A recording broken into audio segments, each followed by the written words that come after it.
You are now tuned in to the War Party Paranormal Radio Show, where we will be discussing actual audio and visual clips captured during the team's investigations. Hear firsthand eyewitness accounts from fellow team members and special guests. Now smash that like, subscribe, and follow button, and let's get ready to welcome team leader and your host, Eric Vanderlaan, and tech specialist and co-host, Mike Del Coro.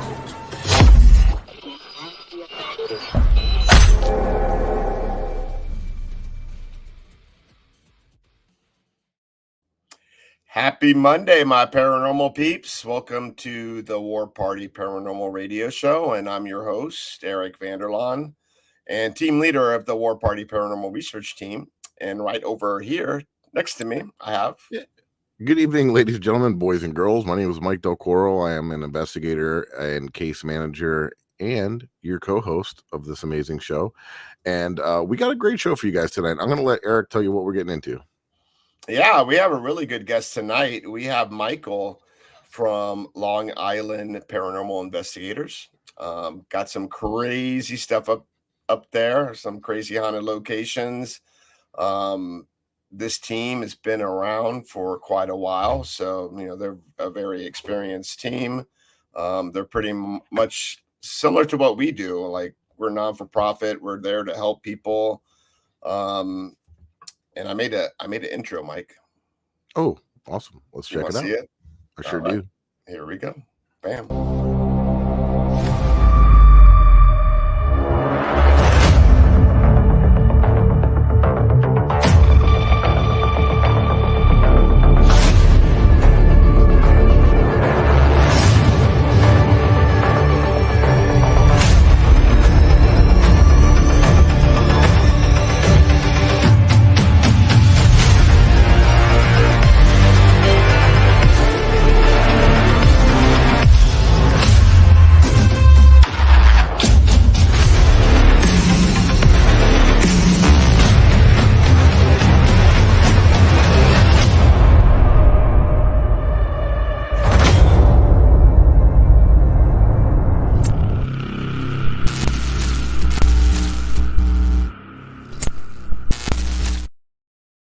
I like it. Did you see that table with all that equipment? They had a gang of stuff. I know. I thought we had a lot. That's like that's Toys R Us right there for me. That's right. So we're not going to waste any time, and we'll bring on Michael. Bam. Hey, Michael. Hey, welcome to the show. Hey guys, how's it going? Thanks for having me. We're doing man, good. No worries. Thanks for being our guest. And we got Long Island in the house, right? That's right. So you guys been around for a while, right? Yeah, over 20 years. Yeah. Yeah, so you guys are like the OG of the paranormal compared to most people around here. We have a lot of people in our chat who are paranormal investigators as well. So it's like a little community that we have here. Awesome. So I thought you'd be an amazing guest to come on the show with your experience. And plus, like, where you live. I mean, you can't go wrong if you're looking for a paranormal up in the Northeast, especially in the New York area, right? That's right. Yeah, we got a ton of locations up over here. So, And so much history, too. That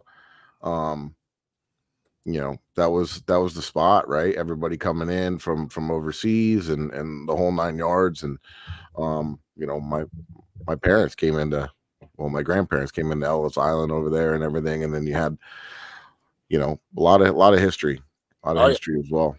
A lot of Indian legend. We have Revolutionary War, called Perspiring. We have all that great stuff over here. So yeah, it's pretty. That's right. We got our buddy here, Sean from Scaredy Cat Paranormal. I think he's up in your area. Have you heard of him? Where's he from? You know where Sean's from, Mike? Not exactly. I know he met us up in Ledgeworth. He wasn't far from there. Sean, type in where you're from. Yeah, exactly. He's an awesome guy, man. You guys should link up sometime. He's a great investigator. Okay, that'd be cool. Yeah, you got some fans here. That's pretty cool. There you go. Yeah. He said they met you at the he's from Jersey. Oh, yeah, okay. Yeah, Jersey's not that far.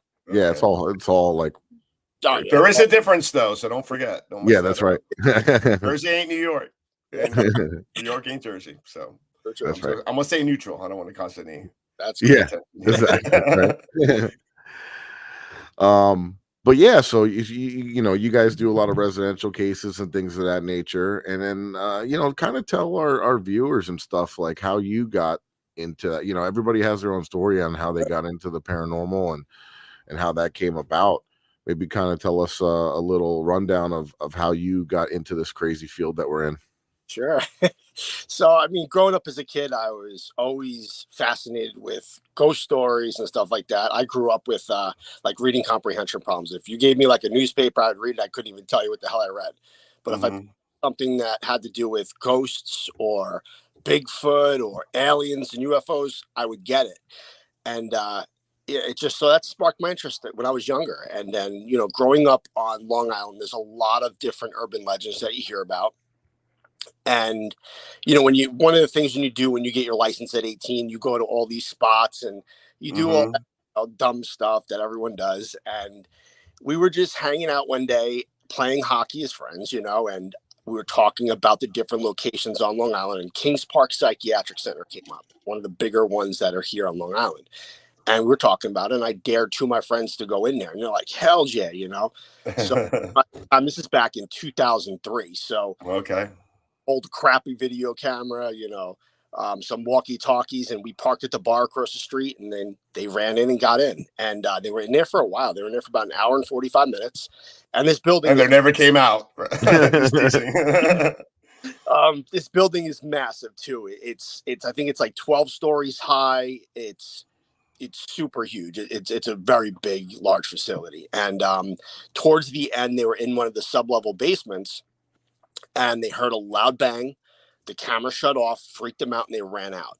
So that kind of intrigued me and the co-founder. So we started looking up all the different urban legends. And while doing our research, we found out that they sell some equipment that goes along with the theories. So we bought some stuff. And our goal was to kind of go out and test these urban legends out to see if what people are experiencing is real. Is it really like paranormal, or is there some type of scientific explanation for what's going on? Right. Through our investigations and research, we started coming across evidence that we couldn't explain. And we've just been doing it ever since. We started doing house investigations, and now we're doing library presentations. We're doing events. We host our own public ghost hunt every month at a location called Rogers Mansion. So it just exploded, throughout the years.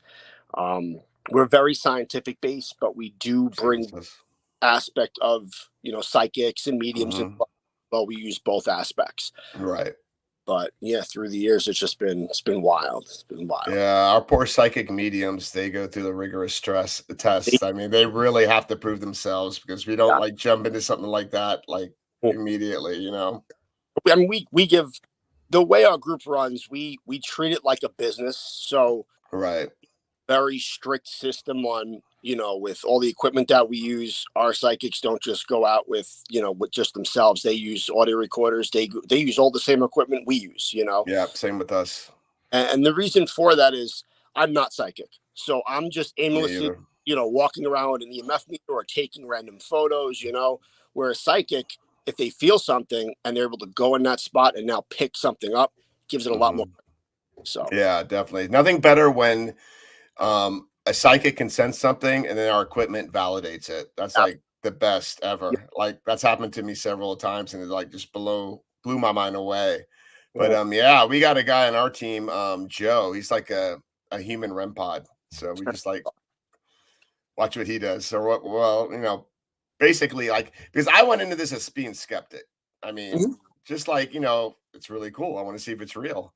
Yep. And when I first started doing this, I wasn't getting anything. I mean, I was trying my damn hardest and getting equipment and stuff like that. But later, when I went to War Party, I was able to learn how to open my mind and try to feel the vibe of the location, which I do now. That was taught to me by the psychic mediums on our team, and that just made things more active, and not more active, but I was more in tune, and I started getting more evidence. Yeah, I noticed that too in some of the beginners out there too, right? Like when I started being a little bit more relaxed right? Like when I was good in the beginning, when I first started, like I was kind of like, all right, hey, who's here? What's going on? I'm all hyper, running around, and then once I started to learn to relax and be calm and just kind of communicate as if you were talking to another person that was there, we started picking up more evidence, and it was like, things are more amped to kind of communicate with you if you have that, you put out that energy, you know what I mean, where you're calm, you're just kind of there to communicate and things like that, and you're respectful. But yeah, it's wild, and it is addicting, right? Because you go out there and you capture something, and then especially you're like, when man, things start happening. I need to find out what the F is going on here. This is crazy, right? Like, and then and it's kind of nice too that it's not so shunned as much as it used to be anymore, and things are kind of trying to changing in in society, and I think people are becoming more spiritual and more open to different things again. But yeah, and so you do a events every month, you say, at this place. Tell us a little bit about the location. Sure. So the location was actually built in the mid 1800s, around 1840. It was old whaling captain's house. And there was like three major owners through there. It was a whale captain, a doctor that went through there. Nothing crazy happened at the location. That's the wildest thing. Everyone thinks that like a murder has to happen for something to be crazy haunted. That's not the case.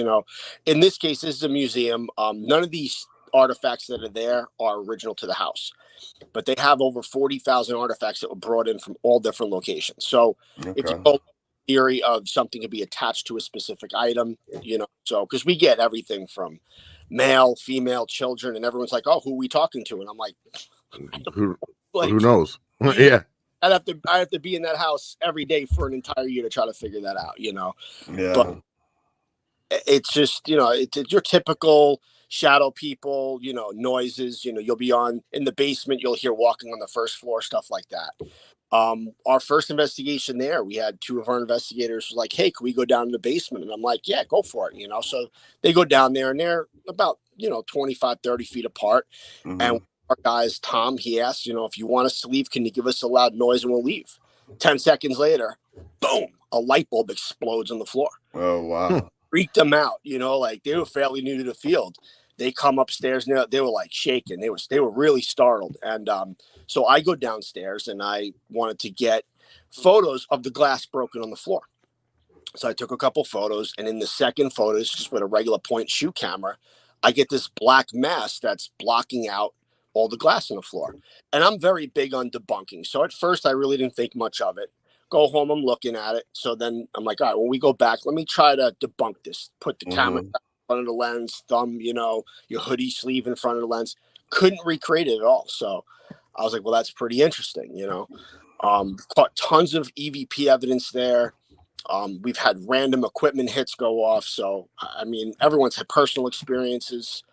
So it's just a really cool place. Really that shadow that you were talking about, we were in the studio before we got on the show, and actually his mom lives in Port St. Lucie and has been to a few places where we investigate, and we were talking about the mass burials and the cemeteries down here. And Ortona, I saw something just like that. We were getting ready to leave, and one of our investigators was sitting in his car and his headlights on, and like down the dirt road is like a reflective, like, sign there. It's like white with red letters, and there was just this black blob there, and I'm like, there's nothing in front of the truck. Like, what is causing that? It's just like one of the like many different shadow figures that we see there. But yeah, like Mike was gonna say, I love me a good shadow figure. Yeah, I was actually gonna say I love me a good creepy basement. But yeah, that as well.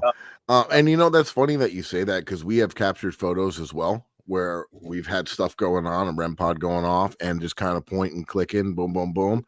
And then we had a couple of photos where you almost see like the time lapse. You look at picture 1, nothing. 2, you start to see like a little black. 3, it's like blacking out like half the photo, and then 4, it's gone. So it's very, very wild. Like that black, like what you describe is something that we've also experienced.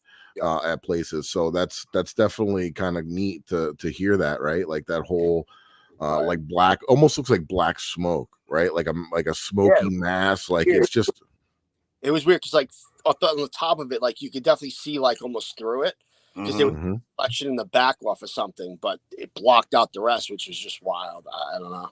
It's pretty cool. Yeah, absolutely.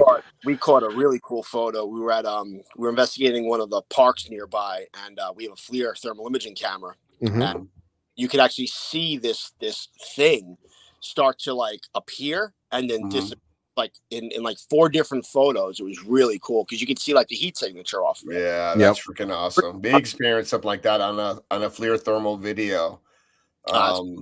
There's a place down in Miami where maybe when you come down, you'll have an opportunity to investigate, called the Gold Coast Railroad Museum. It's a huge, it's a huge area. It used to be a hangar for the Navy back in the 1940s, and they had these hangars that had like 6 blimps in each hangar, so you know how big that was. And now they built it. It blew up during the hurricane, so there's activity from that a lot of like residual and also like intelligent. And then after that, they brought in the train museum and they built a smaller hangar, and the train yard goes all the way out to like this field and the rails, and there's like 4 rails and lines of cars. So we're outside in the evening, and I'm filming with my FLIR video, and we caught this like blob, like, I don't know, Mike, what did it look like a bear or something, like crawling underneath the best way that I could kind of describe it was it almost looked like a person on all 4s crawling out from underneath the train, and then kind of tucked backwards back in. But here's the weird part, right? It was in the wintertime here, so like the ambient temperature was maybe in the mid 50s. Yeah, I know you're laughing, right? That's like freezing for us. So, but whatever that came out was dark and colder than that. So it was probably in the 40s. So whatever came out was and there was some moonlight, so I could see the train car. And while I'm filming it, so we didn't realize it. Like Mike was reviewing the video and caught it later, so I didn't realize like I had captured that, because I'm looking right in front of me I had enough light where there's like nothing there, you know? So that was pretty wild. That's pretty cool. Yeah. And you know how it is with FLIRs, like something really has to be going on for it to pick it up. Like, you know, you can spend a lot of time walking around with those and get nothing, you know? So, that was something pretty substantial. And I don't know if you're like us, but like when we're investigating, we're always filming because, you know, God forbid something happens. You want to capture it on the camera. Yeah. Like, I don't know how many video files I have that I haven't reviewed and how old they are. Like if I went back there, I'd probably like be sitting on a gold mine if I had time to review all that. But it just keeps piling up as I go. Yeah. It's a labor of love watching all those videos back. You know, sometimes I'll just throw my headphones on and I'll listen to it, like so I can see here if I pick up any EVP or REM pod going off or anything. But yeah, no, it's definitely getting easier though. I mean, it's better than going through the old DVRs and stuff, right? And trying to capture something. We still have a DVR. We still use it for like house investigations, and we use it in our public events every month. We just started getting into body cams, which are that's cool. By far so much better than any handheld camera I've ever used. The distance wise is amazing. It's you know, hands free, so you right here, and it's awesome because whatever you're seeing, that's what the camera's going to pick up. It's not like a head. Be looking straight and your camera's to the right and you see something. A lot of times you forget that, oh shit, I have a camera, and you know the camera goes down, you're like stuck on this, you know. So whatever, you know, you're looking at, this body cam's looking at. So we just started using those about 1.5 years ago, and you know, we like them. They're really good quality. Maybe the one I have is shitty, but the audio on it's probably is a little piss poor on the one that I have. Yeah, the audio is not the greatest.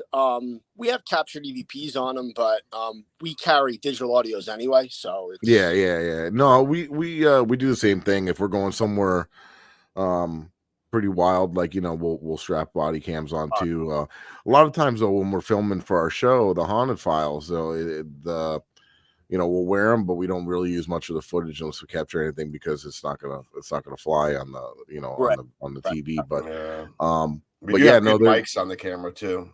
Yeah, but yeah, no, they're cool. They're cool, like doing for what you're saying too. Because what I noticed is if you're holding another camera and that thing's the IR's clicking on and off, it's almost blinding. We're blinding each other with the other cameras. But Mike gets all mad. Yeah, turn that damn IR light off. But yeah, no, they're definitely cool to have that, because you can. What was that? That was wild. I just saw like a little thumbs up thing pop up on the screen. Really? I didn't see that. Something new. I don't know. Our virtual studio is haunted. Anyway, Michael, you got something attached to you? Did you bring something to the studio? No, it was like a little sticker, like a little icon, like boop, really? Popped up. Popped up on my screen. I don't know what that was. Oh, that's weird. So, maybe got new feature. Multiple tabs. I don't know. Yeah. So, and how big is your team? We have a large team. We have currently we're at 32. We're doing. Okay. Yeah, I'm trying to get it to 35 now. We have a couple of members that are like out of state. So we got the same. Yeah, we're trying to build up our team. Just more people. It's just easier to book things. If we get that's what we're doing. Requests, we're able to take them all on. We try to do what we can. So we got about 30 team members, and our team's like one team, but we like split them up. We have like a north and a south team. So a lot of people don't like to travel too far. Yeah. Or like if there's events like, I got to get out of work and drive all the way down to Miami, like things like that. Right. Yeah. Yeah. And how has it been with your residential cases? For us, it's been pretty quiet. Slow. We just did one last Friday. I think it was last Friday. Last Friday we had one. That was a follow-up case. We have another one coming up, I think, sometime next month. But ever since COVID, we've just, before COVID, we were getting 5 or 6 requests a month. And then same with us. So we shut it down, and then, trying to bounce back from it. It's tough too, because like the way we have a pretty strict system, how we run with house investigations. So if you contact us, we send you a questionnaire that's got like 50 questions on it. And if you don't fill that out and send it back, we're not we want to make sure we're serious about what we're doing, because we do the same thing. Mike's our case manager, so he'll do a phone like an initial call just to see if it's valid. But we've noticed that it's unfortunate because our forms right now are in Microsoft Word. So if we send that, they have to download it, they have to fill it out, which is a pain because a lot of Microsoft Word docs are not fillable forms. It messes with the whole. Right now, we're working on a fillable PDF to make it a little easier for the client. So hopefully, that's a good idea. That'll kind of make it go a little quicker process. And maybe like a DocuSign thing. Yeah, that's what we're looking to do. I think I personally go over I have the same kind of deal. Mike's damn, I'm not calling people anymore. I'm sending them the questionnaire first. No, I call them and I ask them the questions. Yeah, because I feel like I can tell if they're, you know what I mean? Like you could tell if something and some of the questions, I tell them straight up, like, hey, some of the stuff's pretty personal stuff. I mean, it's not getting, it's going to be confidential. Nobody's going to hear any of this but the team. So, I mean, I ask them, straight up, like, what medications you on, and don't lie to me. I mean, because if you lie to me, there's no point in us doing this. I want to know what medications you're on. Tell me what medications, and then we'll go through, like, have you ever had any history of mental illness?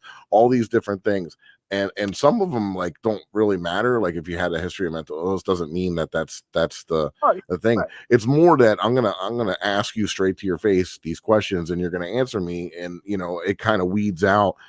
If some people are like, I don't know, I don't feel like talking about that or whatever. It weeds out the people that invite you to come over, and you get there and all their friends are there, like drinking, and you're like the show. Yeah. They start thinking like, oh shit, these guys are serious. You know what I mean? Like they're not fucking around. And but yeah, we actually have a form that they sign off on that. We only allow 3 residents in the house when we go and investigate. If there's any no, somebody's got to go because that's what was happening. up and there'd be like 6-7 people there, and I'm like, everyone's drinking. It's like, I'm not doing it. I know. Yeah, Your ghost adventures in their living room live. Yeah, right. Hey, this paranormal team's coming over. You should like come out and hang out. Yeah, exactly. So now we can do that, but that'll be like a different type of agreement. Exactly, right? Like you should, Eric, we show up to a bachelorette party. We're the ghost hunters. Woo, what's up? But yeah, like basically a lot of our cases now we've been getting is from our events that we do. Like people want to like come and like feel us out and see what we're like. And then at the end of the event, they're like, you'll never believe what's going on. They're like, these guys are fucked. We're not going. But yeah, no, that definitely helps too. You know, if somebody's, you know, we're as an investigator, we're their last resort. You know what I mean? Like nobody wants to invite a team of investigators into their house, like a normal people, right? Unless they're really scared or it's their last resort. So being that we host these events and they can walk right up to us after the event and talk to us in person, I feel that helps than randomly calling somebody off a website, you know? Yeah. Right. Yep. And yeah, if you're going to do residential cases and you're new to it, I would definitely join the team first and get some experience, because Mike knows as well as me, our past few residential cases, we weren't afraid of the ghosts. We were like afraid for us. The people were like whacked, you know? Yeah. And you like, you do your best to weed it out, but it's not 100% foolproof, you know? Yeah, no, the other one was the last one Eric and I did together was, you know, woo, talk about hillbillies. So, you know what I mean? It was the guy lived in a junkyard. Yeah, and you know, and that was a new rule that we came up with too. No more parking inside the fence. We park on the outside of the fence. Yeah, we came in like we were thinking they were normal. Okay, it's like a junkyard, whatever. Maybe they're normal people still. They want to be like be discriminating. So we pull in. The guy locks the gate, and he's double-fisted with the beard. And his kid's like, "You've been drinking." I'm like, "Yeah, I drink all day long. What's the big deal?" And not you. No, the guy. Yeah, Eric shows up there drinking a beer, like, yeah, I've been drinking all day. I'm wearing this hat with my 2 like beer cans on the side with straw, a war party hat.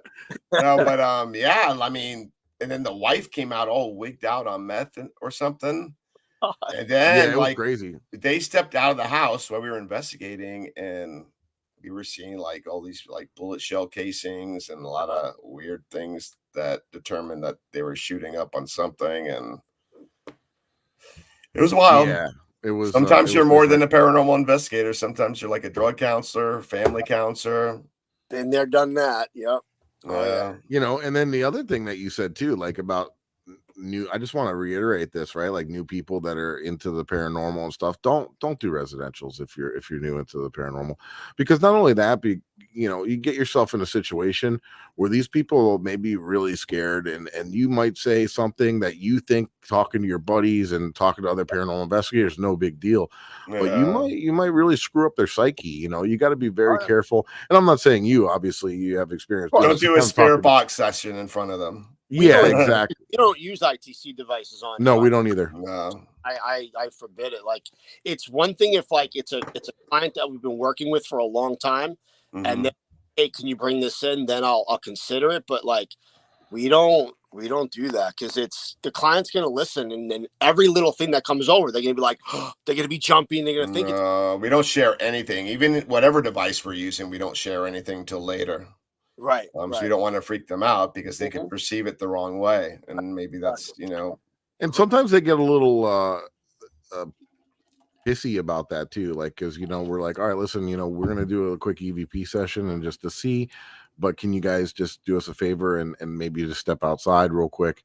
We don't want them to misinterpret some of the things that we're capturing, and then we'll come to the conclusion, and then we'll show you later on down the road. But in a preliminary type thing, you know, we don't want them to hear what we're picking up or anything.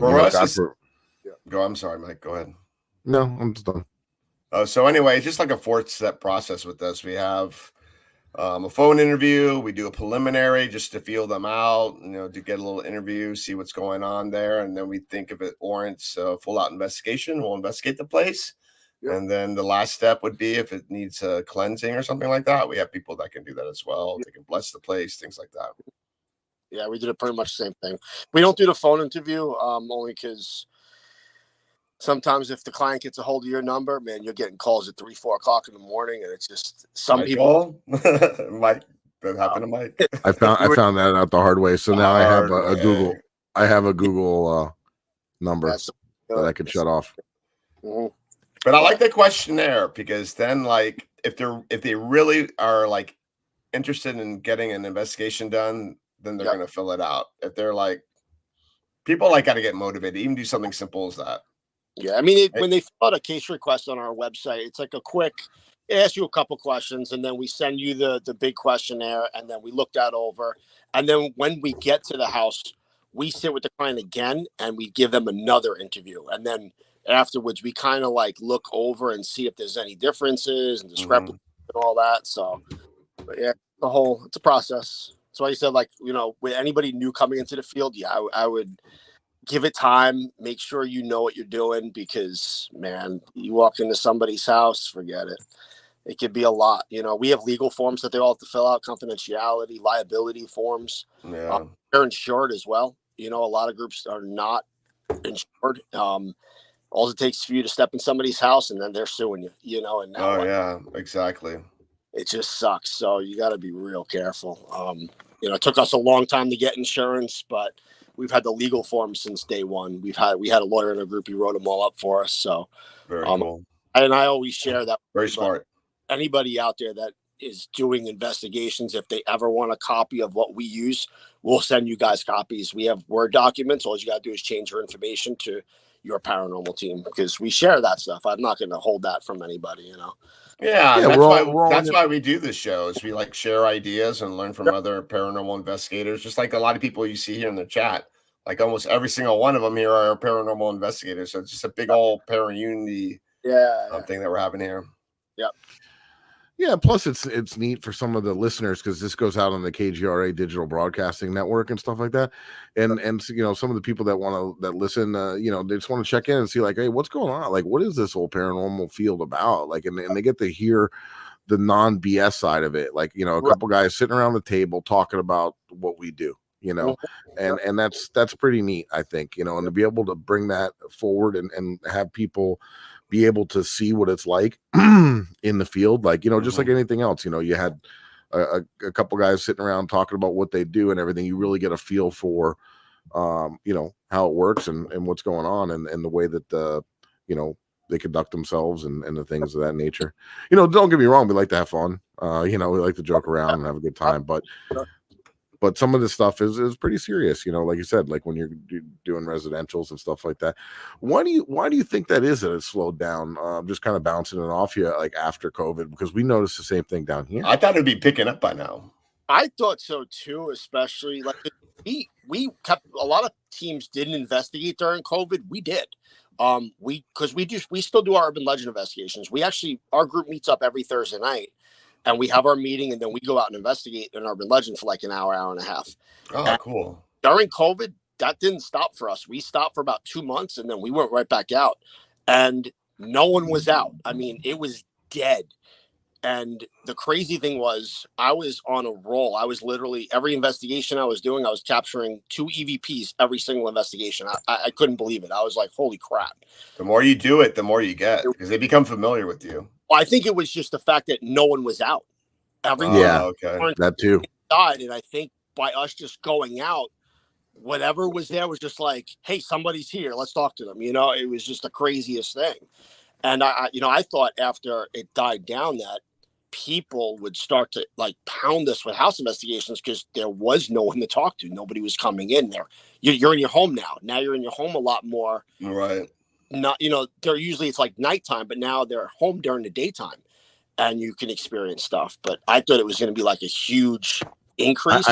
I thought the same thing. I'm like, man, these people are cooped up in their home. Mm-hmm. And we're gonna get an influx of cases, and it never happened. And then I was thinking, okay, well, maybe the fact that people don't feel comfortable with people coming in their house, and maybe right after, but now it's just strange, Yeah, I don't know. I was gonna put out like a whole thing on like social media and saying, hey, we're back up and running on it. Right? You're interested. They are free, We're here. Don't but forget about us. who knows? Mike, we got to pay some bills. That's Yeah. right. We do. We got to pay some bills, Michael. Mike, when I say Mike, it's Mike next to me, and you're Michael. I got it. Whatever. I'll respond to So, anything. All right, cool. So yeah, we just got a couple commercials that we got to roll, and we'll be right back with you guys.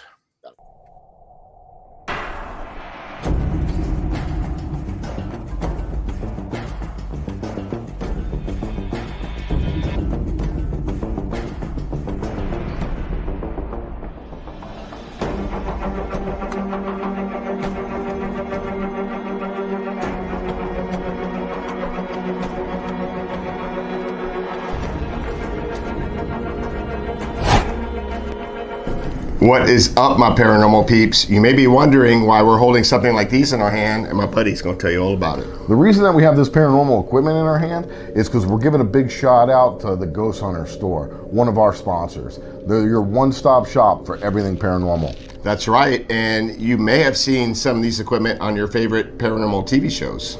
Exactly, especially the Haunted Files on Paraflix. Mike's got that right. All right, guys, so check them out, and if you use the code word Ghost Gone Wild, Not Girls Gone Wild. Ghost Gone Wild, in your checkout, you'll get a discount on your purchase.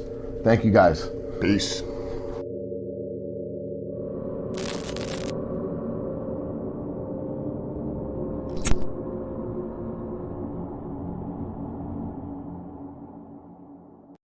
What's up, my paranormal people? Eric and Mike here from the War Party Paranormal Radio Show, wanting you to remember the importance of hydration. Remember, we hunt ghosts. We don't want to turn into ghosts. Dehydration can lead to inflammation and even degenerative disease, so hydration is crucial. Whether you're up all night investigating the paranormal, sky watching, or Bigfoot, Fuel Up Hydration System is designed to support motivation, concentration, and rejuvenation with the best immune-enhancing delivery system available today. Experience the benefits of Fuel Up with their Feel the Difference money-back guarantee. Visit fuelup.gg/warparty for their special offer that includes free shipping. Fuel Up for life.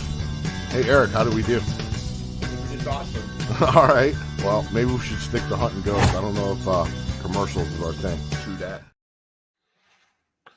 All That's right, right guys. up your alley for your team. I mean, you're out there in that hot wooded area looking for urban legends. That's right. Out there, that's right.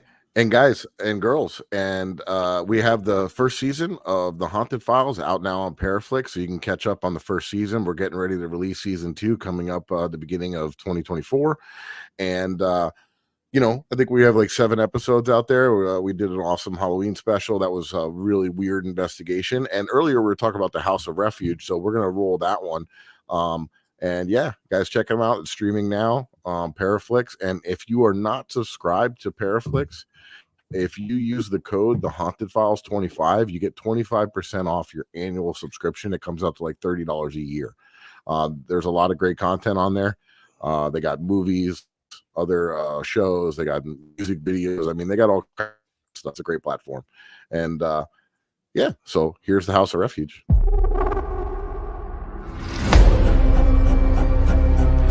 We gonna look for some ghosts.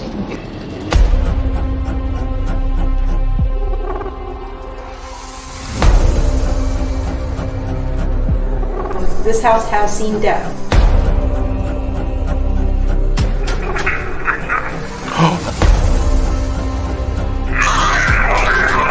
It's getting crazy in here. And those are the stairs where people is getting touched and pushed. So that was spooky. We're going to give it a shot. We're going to do the Delco experiment. Is that you standing next to us? This is nuts. Nuts. You died. Okay.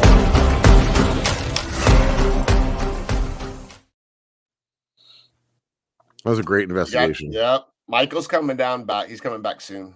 He's made his reservation with us. There you go. Yeah, but seriously, if any you or your teammates come down here, hit me up and we can, just give me a few days and we can set something up. Cool. Mojitos and ghost hunting. There you go. That works.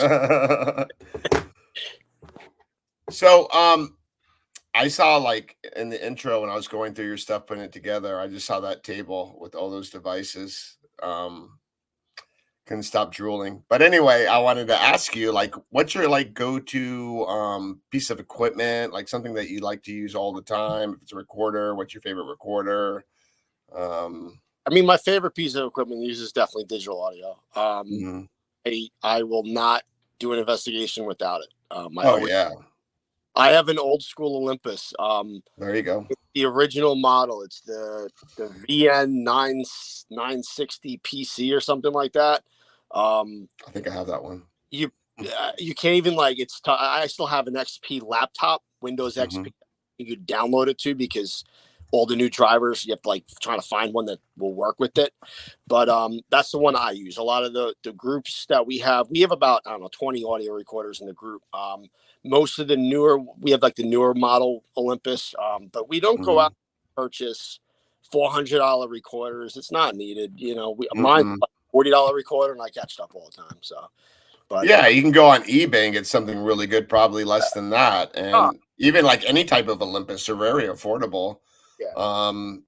We have Tascams and Zooms, but what we were talking about earlier off air is we feel that the older model recorders pick up more because the more higher tech ones are eliminating things that you don't want to hear, that you're just trying to get the perfect audio. So you're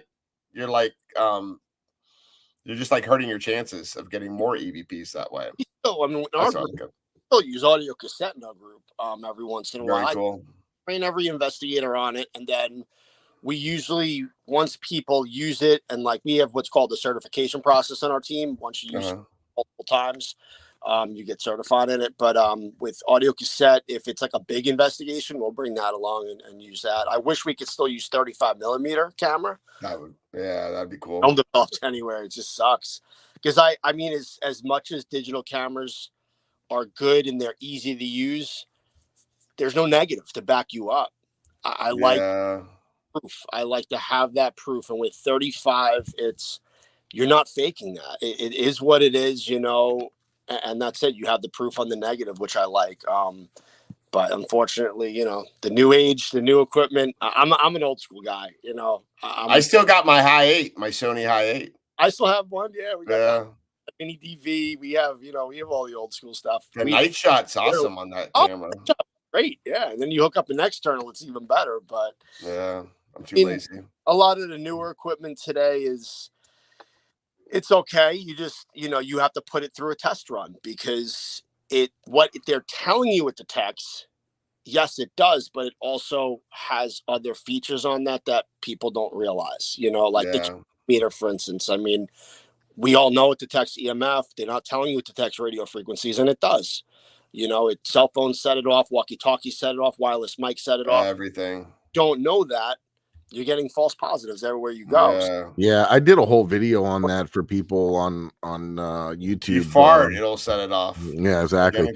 Because you get these people that are on TikTok or whatever, and they think that they say that they have a haunted doll. They're sitting a K2 meter on it, and they're filming it with their phone, and their phone is blasting LiDAR out of the front of it, and it's just setting it off. And I can go on about this for forever, but either people don't know and they're freaking themselves out, or they do know and they're hoping you don't know. You know what I mean? That the people. So yeah, I mean, to be honest with you, I'm not a huge fan of the K2 anymore. I use it in very sparingly, for somewhere where there's absolutely no along power. with maybe other equipment. Maybe that's when we yeah, and exactly. It's good for our events, for the people that come and want to investigate. But my favorite meter is the EDI. That's my go-to. EDI, I like it. I like it for the EMF and the temp purposes. I broke that thing down big time, the EDI. Yeah. To be honest with you, the minute changes for humidity and pressure are not good enough for me to count. You're talking such a minute change on pressure and humidity where, I mean, you can bring it from one room to the other and the lights are going to go off. Yeah. So to me, it's, I don't know. I use it for the EMF, the geophone, and the temp purposes. I'll put it stationary and just let it sit. Yeah. Well, that's the Yeah, part yeah. that I like. And plus, you can record everything as well. Record- That's why I like it. Recording, it's huge because, you know, unless you have a camera on it, you know, the fact that you can record the data. Same with the S-Box Ghost Scanner.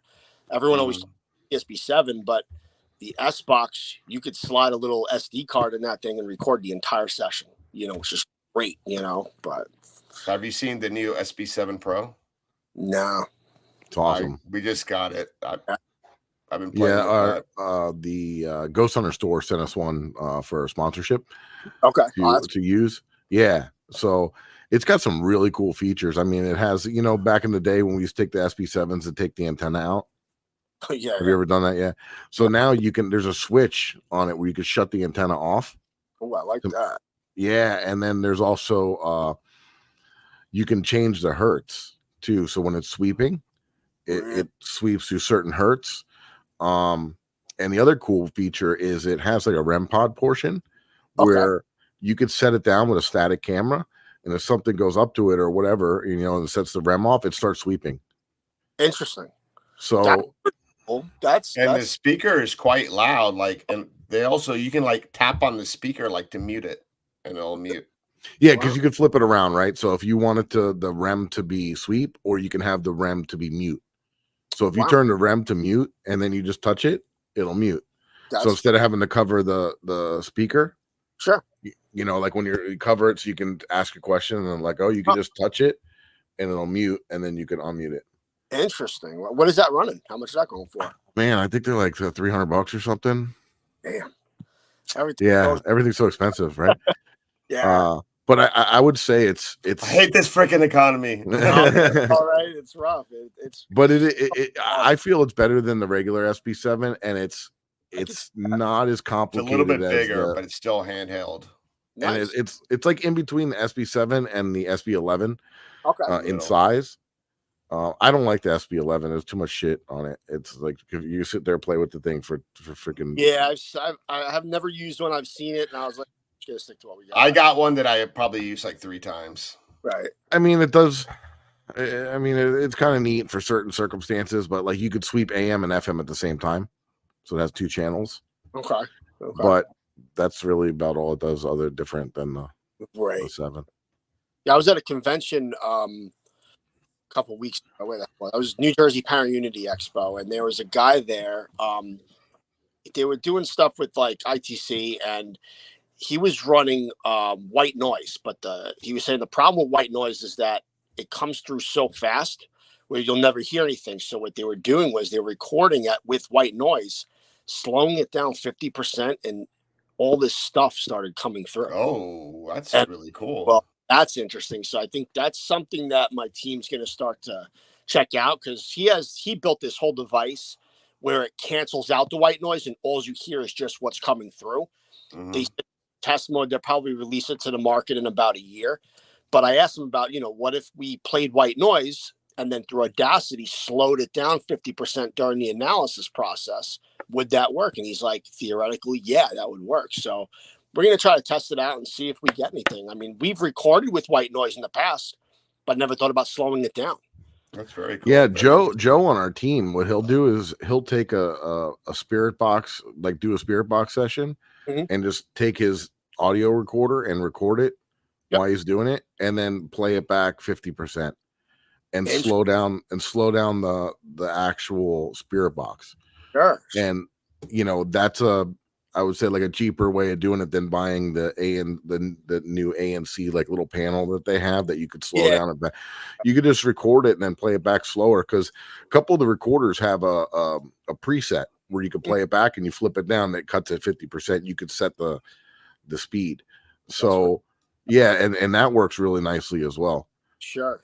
So all the experimental stuff, I that's why I love the field, because it's like it never gets old. There's always something new coming out. There's always some new experiment to try and mess with, and it's just, That's why I love it. It's just awesome because there's just so much you can do with it. So, So have you heard of the Delco experiment? no, what's that? Mike created it. Yeah, it's I basically took the Gansfeld experiment, which are you familiar with that? Heard of that? Yeah. Yeah, so the Gansfeld experiment it became real popular in the 70s when the government was testing ESP. Mhm. And they would take ping pong balls and they would cut them in half and tape them over your eyes. Yeah. And they would shine a red light at them. And then you would listen to white noise, and then they would ask you questions to see if it related anything with the ESP. And then obviously, you know, the Estes method, noise isolation headphones with a spirit box and blindfold. And I said, well, what if we mix the two together? And instead of a blindfold, you're looking at the red light because it's extra sensory deprivation. So I made a pair of goggles with red electroluminescent panels in them. So battery pack with red lights. Oh, so yeah, you saw me wearing that in the trailer at the end of the video. I saw that. Yeah, I saw that. That's pretty smart. All right, that's so cool. And it's, I mean, everybody that's tried it is just really, yeah. I mean, Cross the Line Paranormal's got a pair. He loves them. We got, I mean, I since I've been selling them at the Ghost Hunter store, I probably sold about 30, 40 of them, and I probably sold. What's that? That's for the goggles. Yeah. What do you guys selling those for? I'm only selling through the Ghost Hunter store now because it was a pain in the butt. Like I just make a batch and I send them to him. So he's selling for $150. Okay. But yeah, I mean, the people that are trying it, it's amazing. You know, people are seeing visuals, they're feeling touched. It's like amplifies the Estes method. Yeah, we get like some wild, we get some wild responses when we're doing it. It's pretty crazy. So instead of playing white noise, you're playing the PSP-7. Correct. That's pretty cool. That's Yeah. pretty cool. Okay, I'll have to try that. Yeah, so it's like putting you in more of like, I would say for the people, the people that have a hard time meditating, it kind of helps them meditate, right? You know, and kind of get into that state of mind, and then listening to the spirit box. It's really amazing. Yeah, I'll send you a link to my website. I break it all down on my blog. It's really pretty neat, man. Yeah, it sounds pretty cool. Definitely. So real quick, we got to take care of some compliant things. We're about at that time of the hour where our listeners on the KGRA Digital Broadcasting Network will be moving on to the next show. But if they would like to continue to listen or watch us, we're on the War Party Paranormal YouTube channel. And for those of you that are watching on our YouTube channel, go check out KGRA. They got some amazing shows. They got some, well-known established people in the paranormal field. They talk about cryptids, urban legends, Michael. That's urban right. Legends. And they talk about UFOs, spiritualism, all kinds of things. So, yep, check them out. Very affordable too. And you get to watch us, or listen to us in the car. But I guess you could probably do that on YouTube. But yeah, they got amazing shows there. We're not the only ones there. Right, Mike? That's right. How'd I do? You did fantastic, brother. How'd I do, Chanel? We need to get Chanel. We need to get Chanel on as one of our guests one time. Chanel's our producer. You people that are watching and listening, she's freaking amazing. She said I did a great job. She's freaking amazing. She makes us sound amazing. So thank you, Chanel. That's right. Give a shout out to her. Best producer in the world. Yeah. Mike's like, stop kissing ass. Yeah, no, man. I would love for you to check it out, dude. Maybe when you come down here, we'll get you strapped into some Delco goggles and see what you see. Definitely, that'd be pretty cool. Yeah, we'll get weird. Yeah, it was like strange because when we were at the House of Refuge, everything I was blurting out was pertaining to things that happened there. I don't know if you're aware, but there's a shipwreck that's like 300 yards, 300 feet, 200 feet. No, there's two shipwrecks. Yeah, back to back. There. Yeah, there were two back to back. And for the longest time, like one of the shipwrecks, their mast was still, sticking out. You can still snorkel it. It's still there. But yeah, I was saying stuff that was like related to that. So it was just really wild. I mean, he was like literally go to the boathouse, and right next door was the boathouse. Mhm. Like you've been there, so when you first walk in, and they have like that little gift shop and everything, that's the boathouse. That's where they had the life rafts that they would lower down and go out and help the shipwrecks.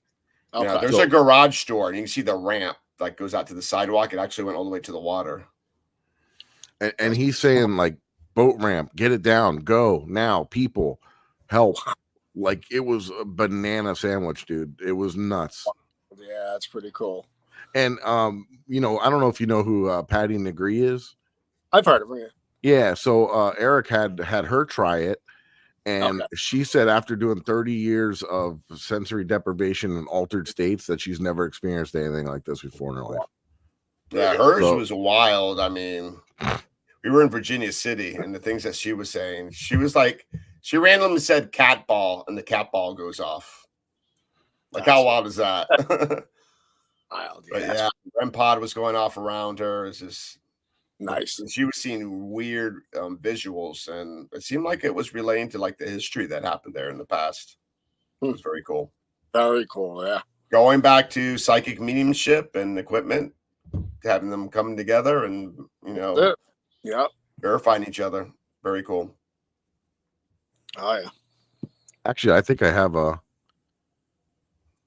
little clip of it from when Patty did it. Let's see if I can run it here. So do you guys ever do the Estes, or you just do the spirit box? Yeah, we've done the Estes a couple times. My biggest thing is we're big on like field reports, so we document everything that we do. So every investigation we've ever been on, we with something like that, we want to make sure we're documenting it, try to record the session. That's exactly, yeah. So, but yeah, that's the same with, that's almost like this one right here. It's not playing the audio for some reason. No audio.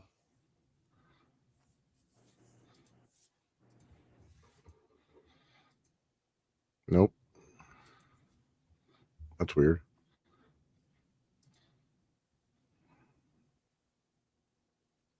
Look at her face when she takes off the goggles. That explains everything. We don't even need to watch the video. Just look at her face after she takes the goggles off, right? Yeah. It was, I don't know why the audio's not working, but yeah, I mean, she was blown away. It was wild. So pretty neat stuff. Yeah, well, we might have to get up there sometime, man, and check it out up there. No, we should be. I mean, what we're trying to do is we're trying to go to more events. We're working on one in Wisconsin. Nice. We definitely want to come back up north. We were going to go to New Jersey, but unfortunately, Mike had to get married that day, so we're not going to that one. And I'm in his wedding, so I have to attend that as well. Got to stick up for my buddy here. But we are doing a paranormal road trip bachelor party. Oh, that's cool. Right. Mike, tell them where we're going. I don't even remember. Going to South Pittsburgh Hospital. Yes, and then what is it? The hospital on Old College Hill. Hill, yeah. Yeah, we're going there in January. I can't wait. Oh, okay, cool. Have you been there? Never been there before. Nah. Okay, very cool. So we rented the whole place out, so it should be pretty cool. Yeah, we're going like second or third week in January. So okay, cool. So yeah, we're going in what March? Nice. Yeah, we're gonna hit up. Capture anything? Yeah, I'm gonna have to get back to you before we go and see how your experience was. Get some tips where to go. That's right. Yeah, we're gonna hit up a couple places on the way, and then we're gonna stay, I think, at the doctor. That's what we're doing. The doctor's house. Cottage or something like that. Yeah. Oh, that's cool. Yeah. So it should be fun. Yeah, last year it'd be pretty cool to see what kind of evidence you guys get compared to what we get. Maybe it correlates, you know? Yeah, to see if it correlates. I'm definitely interested in that because we just did back in July. We did Crescent Sanatorium in Pennsylvania. So that was pretty wild. There was like 17 buildings, tunnels, and everything. Oh yeah, it was pretty wild. They just shut down. They're like in a legal battle right now. So I'm hoping that they're able to gain control of it because I'd love to go back there again. That was really cool. Heck yeah. Penhurst Asylum, I think we're going to go back to this upcoming. We went up to White Hill Mansion for that event back in May. Okay. I think the following weekend, right? They were doing something at Penhurst. Penhurst, They were all telling us to go, but unfortunately, I got to go back to work on Monday. So we definitely want to go back up there. And there's so many places there. You got Penhurst. We want to go to Fort Mifflin. Never been there. On my bucket list. Yeah. Man, Greg from Fort Mifflin is like the paranormal like host there, and he does all the the events and everything. And he showed us some evidence. He showed us some pictures of like nothing I've ever seen before in my life, man. Ever. Wow. Like, yeah, dude. Like, and it was a kids that took the picture. It's actually on one of our shows, and we bring it up on the screen here. And it was a kid that took a picture, and then they found it and they sent it to him like after they were looking through the photos, and it was full blown like revolutionary period. Revolutionary, like with the like triangle hat or whatever you call it. And I don't know, it was just like the face and everything. It was like a black and white, like it was just very dark with the outline. It was just I don't know. That's pretty cool. It was insane. So I definitely want to check that out as well. Fort Mifflin. Yep. But yeah, man.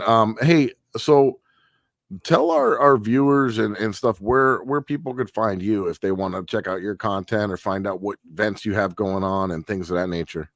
So our websites are easiest spot to go, which would be www.L.I.P.I. We have a link tree on there. It goes to all of our social media. We have everything. We have YouTube, TikTok, Instagram, Facebook, all that stuff. But yeah, the website's probably our best spot to go to find out everything. All of our events are on there as well. And we have all of our information up there. So email us. And I like your videos. You got like some instructional and tips and advice. So you paranormal investigators, check it out. You'll definitely learn something. Yeah, if anybody has any questions, throw us an email. We have a lot of equipment on there. Everything that's on there, we do own. We have a lot of equipment. I'd have to say, like, we could fill probably about 4 6-foot tables. That's how much shit we have. And we test so much stuff. We're getting some new stuff in. So, if anybody has any questions about it, feel free to email us. Awesome, man. Awesome. Cool. Thank you. And we want to thank you again for coming on the show. It was great having you. And guys, for my personal content, if you want to find any of my stuff, the easiest way is if you go to my website, flaparanormalresearcher.com. And that has links out to all my social media. It has a blog and some of the stuff that's coming up with the haunted files. Obviously, and you want to make sure that you check out warpartyparanormal.com. And there's links out to everybody there. Eric, what else we got going on? All right. So we got an event coming up at Yesteryear Village. Michael, that's in West Palm Beach. I don't know if you ever heard of the Riddle House. No. But that's another place you need to check out. Super haunted. It's like an old time village.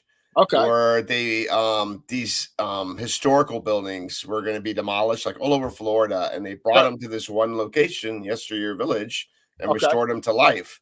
One of them was featured on Ghost Adventures. Used to be a funeral parlor that was on a cemetery. But I don't know. It's just like something's triggered everything off in there to like there's like activity in quite a few of the buildings there. Even people see like shadow figures on the ground. So it's that whole area wild. Yeah.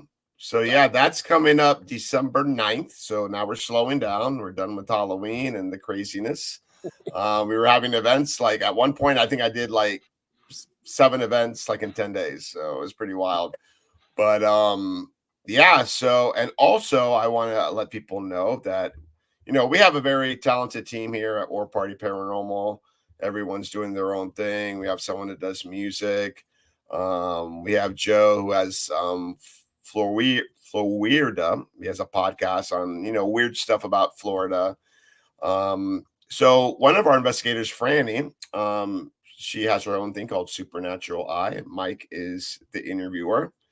And she interviews this season. She's interviewing teammates that she's had experience with at the haunted locations that we investigate. And it's also her first year She's already been. She's not even looking anymore. It's going over her first year with War Party Paranormal. So that's coming out Thursday on YouTube.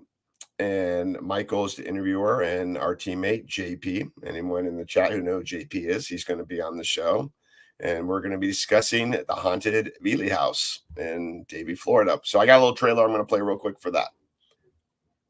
You ready? I'm ready. Here we go.